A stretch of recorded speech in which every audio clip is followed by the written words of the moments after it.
The warning lights on the control panel blinked red as Jake Martinez stared at the screen in front of him. He had been working the night shift at Epsilon 7 for 3 years now, and he had never seen anything like this before. The space station floated quietly in the darkness between two star systems, watching for ships that might cause trouble.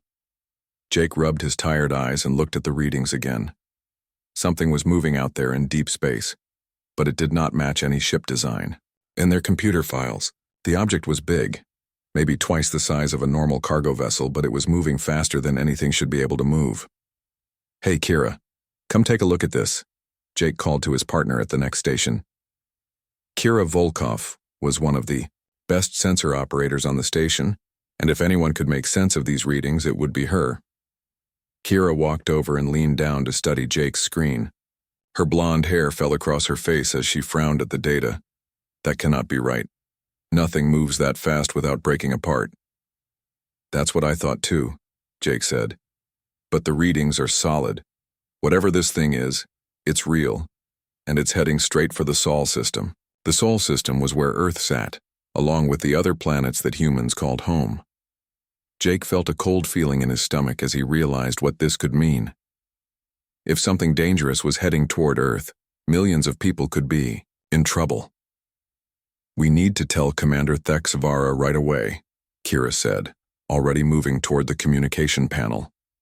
Commander Thexvara was a Zephyrian, one of the tall blue aliens who had been humanity's first contact with other intelligent life. The Zephyrians looked like humans in some ways, but their skin had a crystal-like quality that caught the light, and they were much taller than most people. Thexvara had been running Epsilon 7 for 5 years, and Jake respected him greatly. "The UI?"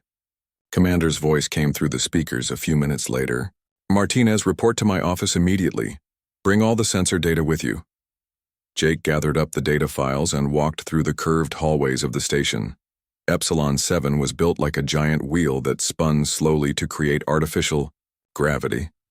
The walls were made of a smooth metal that reflected the soft blue lights, giving everything a calm feeling that Jake usually found relaxing. Today, however, he felt anything but calm. Commander Thexvara's office was larger than most rooms on the station, with windows that looked out into space. The commander stood with his back to the door, his tall frame silhouetted against the stars. When Jake entered, Thexvara turned around and his crystal blue eyes reflected concern. "Show me what you found," the commander said in his deep voice. The Zephyrians spoke perfect English, though their voices always sounded like they were speaking from the bottom of a deep well. Jake placed the datapad on the commander's desk and began explaining what he had seen. As he talked, Thexvara's expression grew more serious.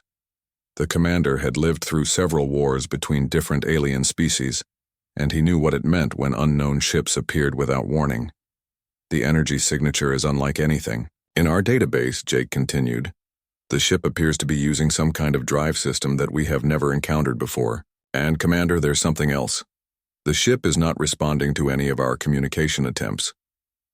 Thexvara studied the data for several long minutes. Finally, he looked up at Jake with an expression that the human had learned to recognize as deep worry. "Lieutenant Martinez, I want you to understand something. In my 40 years of service, I have never seen a ship move like this. The physics alone should make it impossible. Whatever technology is powering that vessel is far beyond anything the Zephyrians or the Crystalline Collective have developed."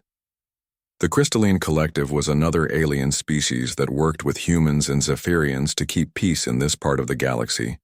They looked like living gemstones and were incredibly smart, especially when it came to mathematics and science. "What do you think it is, Commander?" Jake asked. "I do not know," Thexvara replied honestly. "But I know what we must do. We need to alert Earth immediately, and we need to prepare for the possibility that this unknown vessel represents a threat to all of our worlds." Jake felt his heart beating faster. Earth was his home, the place where his family lived. His parents were still there, along with his younger sister who worked as a teacher in New York. The thought of some unknown danger heading toward them made his hands shake slightly. "How long do we have?" Jake asked. Thexvara looked at the data again and made some quick calculations in his head. At its current speed, the vessel will reach Earth's outer defense perimeter in approximately 72 hours. 3 days. Jake realized that in 3 days everything could change. Whatever was in that ship could be friendly, but the fact that it refused to answer their calls did not seem like a good sign. "Commander, should we alert the other monitoring stations?" Jake asked. "Already in progress," Thexavara replied. "I am also sending an emergency message to Admiral Henderson at Earth Defense Command. They need to know about this immediately." Jake knew Admiral Henderson by reputation. The man was supposed to be one of the toughest and smartest military leaders that humanity had ever produced. If anyone could figure out how to deal with this situation, it would be him. As Jake prepared to leave the commander's office, Thexavara called him back. "Martinez, I want you to continue monitoring that vessel. Any change in its course or speed, you report to me immediately." "Yes, sir," Jake replied. Walking back to his station, Jake could not shake the feeling that everything was about to change. The unknown ship continued its impossible journey toward Earth, carrying secrets that nobody could imagine. Admiral Frank Henderson sat in his office at Earth Defense Command, staring at the emergency message that had just arrived from Epsilon 7. The coffee in his cup had gone cold hours ago, but he had not noticed. His mind was focused on the impossible data that Jake Martinez had discovered. The Admiral was a man in his 50s with gray hair and sharp eyes that had seen many battles. He had fought in the border wars against the Calyx Raiders and had helped negotiate the peace treaty that brought the Zephyrians and humans together, but this situation was different from anything he had faced before. He pressed a button on his desk and spoke into the communication system. "Get me Dr. Maya Patel and Captain Ryan Clark. Tell them it's urgent." Within 20 minutes, both officers were sitting in his office. Dr. Patel was a small woman with dark hair who specialized in alien technology. She had spent years studying how different species built their ships and weapons.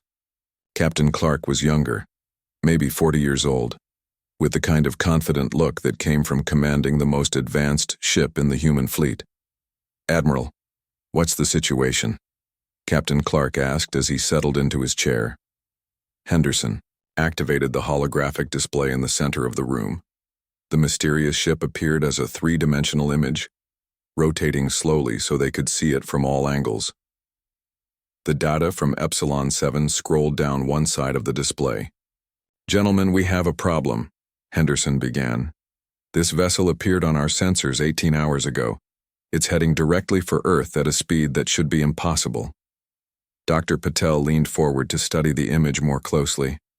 She had seen many strange alien ships in her career, but this one was different. The hull design was smooth and flowing, unlike the angular shapes that most species preferred. The energy readings were completely unlike anything in her files. "Admiral, these energy signatures don't match any known propulsion system," she said. "The power output is enormous, but there's no sign of the usual radiation that comes from fusion or antimatter drives." Captain Clark was studying the tactical data. "What about weapons? Any sign that this thing is armed?" "That's part of the mystery," Henderson replied. "We can't detect any obvious weapon systems, but with technology this advanced, they could be hiding their capabilities." Dr. Patel was running calculations on her portable computer. She had been working with alien technology for 15 years, ever since the first contact with the Zephyrians. Her specialty was figuring out how impossible things worked. "Admiral, I need to show you something," she said, connecting her computer to the main display. "I've been comparing the ship's energy signature to some theoretical designs from our archives." The display changed to show technical drawings and equations that filled the screen. Most of it looked like advanced mathematics, but Henderson could see enough to understand the basic concepts. "These are plans for a quantum tunneling drive," Dr. Patel continued. "The theory was developed by Dr. Robert Kim at the Advanced Physics Institute about 30 years ago. The idea was that a ship could move through space by creating tunnels in the fabric of reality itself." Captain Clark whistled softly. "I remember reading about that. Didn't they say it was impossible to build?" "That's right." Dr. Patel nodded. "The energy requirements were too high, and the mathematics suggested that any ship using such a drive would tear itself apart within seconds. But this vessel appears to be using exactly that kind of technology. Henderson felt a chill run down his spine. If someone had solved the quantum tunneling problem, they would have technology far beyond anything humans or their alien allies possessed. Such a ship could appear anywhere in the galaxy without warning. "Doctor, is there any way this could be one of our ships?" Henderson asked. "Some secret project that we don't know about?" Dr. Patel shook her head. "No, sir. Our most advanced experimental drives are decades away from this level of sophistication. Besides, we've accounted for every human vessel in space." The Admiral turned to Captain Clark. "Ryan, I want you to take the Defiant out to intercept this vessel. Don't engage unless you have to. But I want our best ship and crew out there just in case." The UTS Defiant was the newest ship in the human fleet, equipped with the most advanced weapons and defensive systems that Earth could build. If there was going to be trouble, Henderson wanted his best people ready for it. "Yes, sir," Clark replied. "How long do I have to prepare?" "The unknown vessel will reach our outer defense perimeter in 54 hours, Henderson said. "I want you in position to intercept 12 hours before that." As Captain Clark left to prepare his ship, Dr. Patel remained behind to continue studying the data. She had a feeling that this mystery was more complicated than it appeared. "Admiral, there's something else you should know," she said. "I've been analyzing the debris trail behind the ship. The computer is having trouble with the dating, but preliminary results suggest this vessel is very old." "How old?" Henderson asked. "At least 300 years, possibly more," Dr. Patel replied. "Which means this ship was built before we ever met the Zephyrians, before we even had reliable faster-than-light travel." Henderson sat back in his chair trying to process this information. A ship that was centuries old using technology that was supposed to be impossible, heading straight for Earth. Nothing about this situation made sense. "Doctor, I want you to work with our allies on this. Contact the Zephyrian Science Council and the Crystalline Collective. See if they have any records of technology like this." "Already in progress, sir," Dr. Patel replied. "But Admiral, I have to ask, what if this ship is human in origin? What if somehow, some way, we built this thing centuries ago?" Henderson looked at the mysterious vessel rotating on his display. The possibility seemed impossible, but then again, everything about this situation was impossible.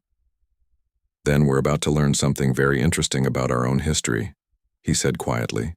Captain Ryan Clark stood on the bridge of the UTS Defiant, watching the mysterious ship grow larger on the main screen. His crew was ready for anything, but nobody knew what to expect from the vessel that had appeared from nowhere. Dr. Maya. Patel sat at a science station nearby, her instruments scanning the unknown ship for any clues about its origin or purpose. The Defiant was the pride of the human fleet, built with the best technology that Earth could produce. Its hull was made of advanced alloys that could withstand direct hits from most weapons, and its engines could push the ship faster than any previous human vessel. But even with all this power, Clark felt nervous as they approached the mysterious craft. "Captain, I'm picking up some kind of automated signal," reported Lieutenant Amy Foster from the communications station. "It's very faint, but it appears to be in an old Earth language format." Clark turned to look at her with surprise. "Old Earth format? How old?" "The computer is analyzing it now, sir," Foster replied. "It matches communication protocols from about 300 years ago." Dr. Patel looked up from her station with excitement in her eyes. "Captain, that matches the age estimate I gave Admiral Henderson. This ship really could be from Earth's early space exploration period." The signal grew stronger as they moved closer to the mysterious vessel. Finally, the computer was able to decode the message, and a voice came through the speakers on the bridge. The voice was human, speaking clear English but with an accent that sounded old-fashioned. "This is Captain Nathan Brooks of the UES Pioneer. If anyone receives this message, please respond. We have been traveling for a very long time, and we are in need of assistance." Clark felt his heart skip a beat. The UES Pioneer was a name he recognized from history classes. It had been one of Earth's first experimental faster-than-light ships, launched almost 3 centuries ago on a mission to test new drive technology. According to all official records, the Pioneer had been lost when its experimental drive system Failed during the test flight. Lieutenant Foster, open a channel, Clark ordered. Channel open, sir. Captain Brooks, this is Captain Ryan Clark of the UTS Defiant. We have received your signal. What is your status? There was a long pause before the reply came. When Captain Brooks spoke again, his voice sounded tired but relieved. Captain Clark, thank God. We have been trying to reach Earth for what feels like forever. Our navigation systems show that we are approaching the Sol system, but everything looks different than when we left. Dr. Patel was working frantically at her station, scanning the Pioneer with every instrument the Defiant had. What she found made her gasp with amazement. Captain, this is incredible, she whispered. The ship's hull shows signs of extreme age, but the technology inside is far more advanced than anything we have. It's like they took a 300-year-old ship and filled it with equipment from the future. Clark opened the channel again. Captain Brooks, we're going to bring you aboard our ship so we can talk face to face. Is that acceptable? More than acceptable, Captain. I think we have a lot to discuss. An hour later, Captain Nathan Brooks materialized in the Defiant's transporter room. Clark had expected to see an old man, someone who had aged during centuries of travel through space. Instead, Brooks appeared to be in his 40s, with dark hair and sharp eyes that seemed to hold knowledge of things beyond imagination. Captain Brooks, welcome aboard, Clark said, extending his hand. Brooks shook his hand firmly. Captain Clark, you cannot imagine how good it is to see another human being. Where I have been, humans are not always welcome. They moved to the conference room where Dr. Patel was waiting with her analysis of the Pioneer. Brooks sat down heavily in a chair, looking like a man who carried the weight of many years on his shoulders. Captain Brooks, according to our records, the Pioneer was lost 300 years ago during an experimental faster-than-light test. Dr. Patel began. How is it possible that you're here now? Brooks was quiet for a long moment, as if deciding how much to tell them. Finally, he looked up with a serious expression. Dr. Patel, what I'm about to tell you will sound impossible, but I need you to believe me. The Pioneer's experimental drive did not fail. It worked too well. Instead of just moving us faster than light, it opened doorways to other realities, other versions of the universe where things developed differently. Clark leaned forward. Other realities? You mean parallel universes? Exactly, Brooks nodded. For 3 centuries, my crew and I have been traveling between different versions of reality. We have seen worlds where humanity never developed space travel, and others where humans conquered the entire galaxy. We have visited realities where Earth was destroyed by war and others where it became a paradise. Dr. Patel was writing notes as fast as she could. Captain, how many crew members are still with you? 12 of the original 15, Brooks replied. The dimensional travel has kept us from aging normally, but it has also changed us in ways that are hard to explain. We have seen things that no human was meant to see. Why are you here now? Clark asked. Why return to our reality? Brooks' expression became very serious. Because this reality is in danger, Captain. In our travels, we discovered something terrible moving through the dimensions. We call it the Void Collective, and it destroys everything it touches. Entire universes have been consumed by this thing. The room fell silent as the implications of Brooks's words sank in. Dr. Patel was the first to speak. How do you know it's coming here? Because we've been tracking it across multiple realities, Brooks replied. It follows a pattern, consuming universes one by one.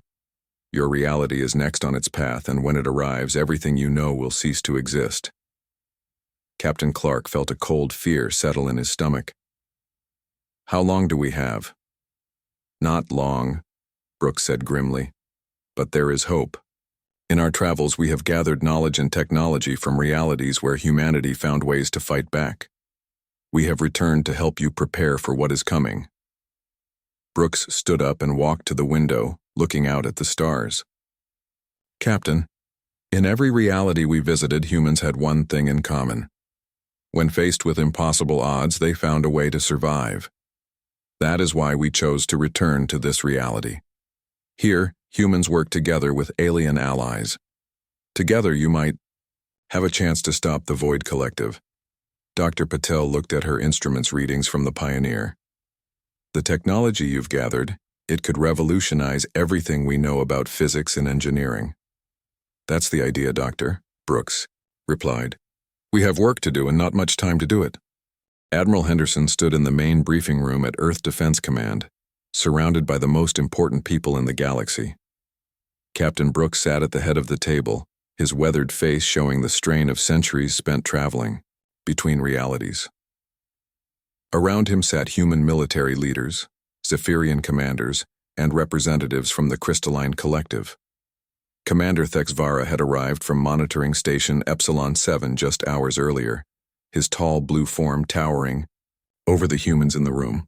Beside him sat Resonance Prime 7, a crystalline collective being who looked like a living diamond with multiple faceted surfaces that caught the light as it moved. Captain Brooks, please continue your explanation, Admiral Henderson said. These leaders need to understand exactly what we're facing. Brooks activated a holographic display that showed images from his dimensional travels. The first image showed Earth as everyone knew it, blue and green and full of life. Then the images changed, showing the same planet in different realities. Some showed Earth as a burnt wasteland, others as a gleaming world covered in massive cities. In every reality we visited, we found humans, Brooks began. But each reality was different. In some, humans never met other intelligent species. In others, they became the dominant power in the galaxy through conquest and war. Commander Thexvara leaned forward, his crystal eyes reflecting concern. Captain Brooks, what did you learn about human capabilities in these other realities? That's the important part, Brooks replied. In every single reality where humans faced extinction, they found a way to survive. Not just survive, but thrive. They developed technologies that other species considered impossible. They solved problems that had puzzled civilizations for thousands of years. The holographic display showed technical diagrams and equations that made Dr. Patel gasp with amazement. The mathematics were far beyond anything in current human science, but the basic concepts were clearly human in origin.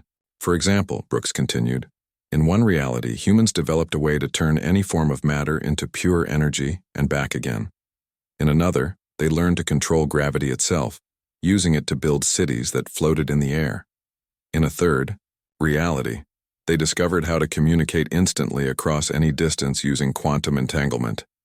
Resonance Prime 7 spoke in its musical voice that sounded like crystal chimes. Captain Brooks, this suggests that humans possess capabilities that we have not recognized. Exactly.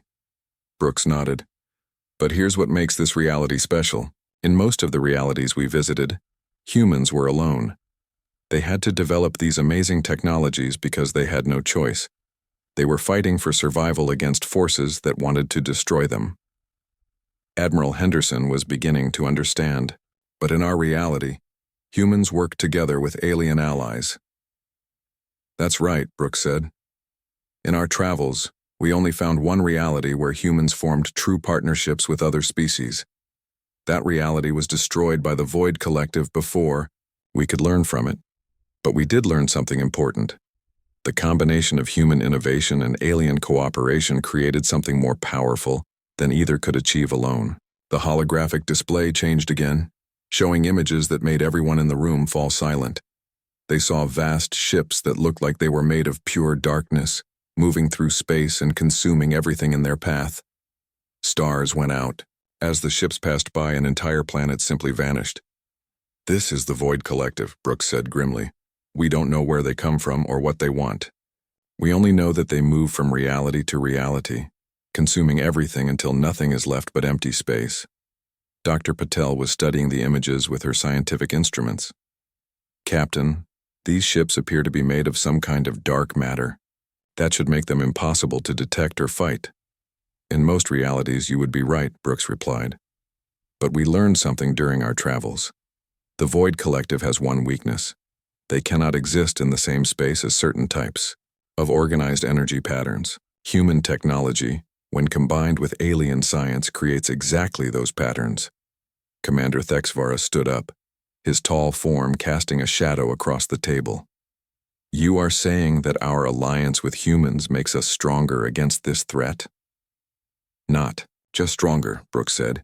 It makes victory possible. We have spent 3 centuries gathering the knowledge and tools you will need to fight the Void Collective. But the technology is only part of the solution. The real key is how different species work together. Brooks walked to the window and looked out at the stars. In every reality where humans faced the Void Collective alone, they lost. In every reality where other species faced them alone, they lost. But in the one reality where they worked together, they came close to winning. What happened to that reality? Admiral Henderson asked. The Void Collective learned from that battle, Brooks replied. They developed new tactics, new weapons, but they also revealed something important. They can be hurt and they can be stopped. The key is understanding how to work together better than they can work as a collective. Resonance Prime 7's crystalline form began to glow with soft light. Captain Brooks, you mentioned that you brought technology from other realities. What can you share with us? Brooks smiled for the first time since arriving. Everything. We have dimensional shielding technology that can protect entire star systems. We have weapons that can disrupt the Void Collective's dark matter composition. We have communication systems that work across multiple dimensions simultaneously. How long do we have to prepare? Admiral Henderson asked. Based on our tracking of the Void Collective's movement pattern, they will arrive in this reality within 6 months, Brooks replied. But they don't just appear and attack. They send scouts first, testing the defenses of each reality. We expect the first scouts to arrive within weeks. Dr. Patel was already making notes on her computer. Captain, we'll need to start upgrading our technology immediately. How many people will we need to train on these new systems? Everyone, Brooks said simply. Humans, Zephyrians, Crystalline Collective members, every species in the Alliance. The Void Collective's greatest strength is their unity. To defeat them, we need to be more unified than they are. Commander Thexavara placed one of his large hands on the table. The Zephyrian Empire pledges all of our resources to this effort. Resonance Prime 7's light grew brighter. The Crystalline Collective agrees. We will share all of our knowledge and capabilities. Admiral Henderson looked around the room at the faces of leaders from 3 different species, all united in purpose. Then we begin immediately. Captain Brooks, welcome home. Let's get to work. 3 months had passed since Captain Brooks returned with his warnings about the Void Collective. The entire galaxy had transformed in ways that seemed impossible. Jake Martinez stood on the observation deck of the new Joint Defense Station, orbiting Earth, watching ships from dozens of different species working together like parts of a giant machine. The changes had been amazing to witness. Dr. Maya Patel had led teams of human engineers working alongside Zephyrian energy specialists and Crystalline Collective mathematicians. Together they had built things that none of them could have created alone. The dimensional shielding technology from Brooks' travels now protected every major world in the Alliance. Hard to believe how much everything has changed, said Captain Ryan Clark, joining Jake at the observation window. Clark had been promoted to Admiral after successfully coordinating the Defense Fleet preparations. I keep thinking about that first night when I detected the Pioneer, Jake replied. I never imagined it would lead to all this. Through the window, they could see massive construction projects taking place in space. Reality anchor stations were being built around every star system, designed to prevent the Void Collective from using dimensional travel to surprise them. The stations looked like huge crystals floating in space, combining human engineering with Zephyrian energy control and Crystalline Collective coordination systems. Admiral Henderson's voice came through the communication system. All stations, this is Defense Command. Our long-range sensors have detected the first Void Collective scouts entering our reality. All forces move to alert status. Jake felt his heart start beating faster. After months of preparation, the enemy had finally arrived. The scout ships appeared on the sensor displays as dark shadows moving through space, absorbing light and energy from everything around them. Captain Brooks was now serving as the Alliance's chief tactical advisor. His voice came through the speakers as he coordinated the defense. Remember, the scout ships are just testing our defenses. The real attack will come once they report back to the main Void Collective Force. The first contact with the scouts happened near the outer edge of the solar system. A small group of Alliance ships led by the upgraded UTS Defiant intercepted 3 Void Collective vessels. The enemy ships looked like holes in space itself, dark forms that seemed to bend light around them. "This is Admiral Clark to all ships," came the voice from the lead vessel. "Engaging the enemy now." The battle that followed was unlike anything anyone had ever seen. The Void Collective ships fired weapons that seemed to tear reality itself, creating spaces where nothing could exist. But the Alliance ships were ready. Their new dimensional shields, based on technology from Brooks's travels, turned the enemy weapons aside. More importantly, the Alliance ships fought as a perfect team. Human creativity provided unexpected tactics. Zephyrian energy weapons delivered. Massive firepower and crystalline collective coordination systems kept everyone working together without confusion. "The scouts are retreating," reported Admiral Clark. "They're moving back toward the dimensional boundary." But Captain Brooks knew this was just the beginning. "They've learned what they came to learn. The main force will arrive within days, the Mar." Next week passed in a blur of final preparations. Every ship in the Alliance fleet was upgraded with the new technology. Every world was protected by dimensional shields. And most importantly, every species was working together better than they ever had before. Jake found himself assigned to the main command center, where he would help coordinate sensor data from across the galaxy. It was a huge responsibility, but he was ready for it. 3 months ago, he had been just another night shift operator. Now he was part of something that would determine the fate of the entire galaxy. When the main Void Collective Force finally arrived, it was bigger than anyone had imagined. Thousands of dark ships appeared at the edge of the solar system, so many that they blocked out the stars behind them. The enemy had come to destroy everything, just as they had destroyed countless other realities. "All ships, this is Admiral Henderson," came the voice from the command center. "Today we fight not just for our own worlds, but for every reality that the Void Collective has destroyed. Remember, we are stronger together than we could ever be apart." The battle began with the Void Collective ships spreading out to attack multiple targets at once. They moved toward Earth, toward the Zephyrian homeworld, toward the Crystalline Collective's central systems. It was a coordinated assault designed to overwhelm the Alliance's defenses, but the Alliance was ready. Human ingenuity had created weapons that could hurt the dark matter ships. Zephyrian energy manipulation powered shields that could protect entire planets. Crystalline collective coordination allowed thousands of ships to work together as if they shared a single mind. Jake watched the battle unfold on his sensors, seeing the Alliance forces performing maneuvers that should have been impossible. Ships from different species were working together so smoothly that they moved like schools of fish, each one knowing exactly where the others would be. The turning point came when Captain Brooks led a strike force directly at the largest Void Collective ship. Using technology gathered from a dozen different realities, they punched through the enemy's defenses and struck at something that no one had seen before: the core of the Void Collective itself. The explosion that followed lit up the entire solar system. The massive enemy ship simply vanished, taking a dozen smaller vessels with it. Across the battlefield, the remaining Void Collective ships began to retreat, their coordination broken. "This is Admiral Henderson to all forces," came the announcement. "The enemy is withdrawing. We have won." But the victory was more than just a military success. As Jake watched the celebration beginning across the galaxy, he realized that something fundamental had changed.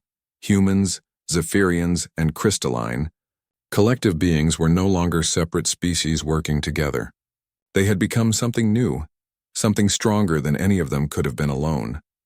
Captain Brooks appeared on the observation deck, looking older but satisfied. "It's over," he said simply. "The Void Collective won't be back. They only attack realities they think they can destroy easily. We've proven that this reality is too strong for them." Jake looked out at the stars where ships from dozens of species were working together to rebuild what had been damaged in the battle.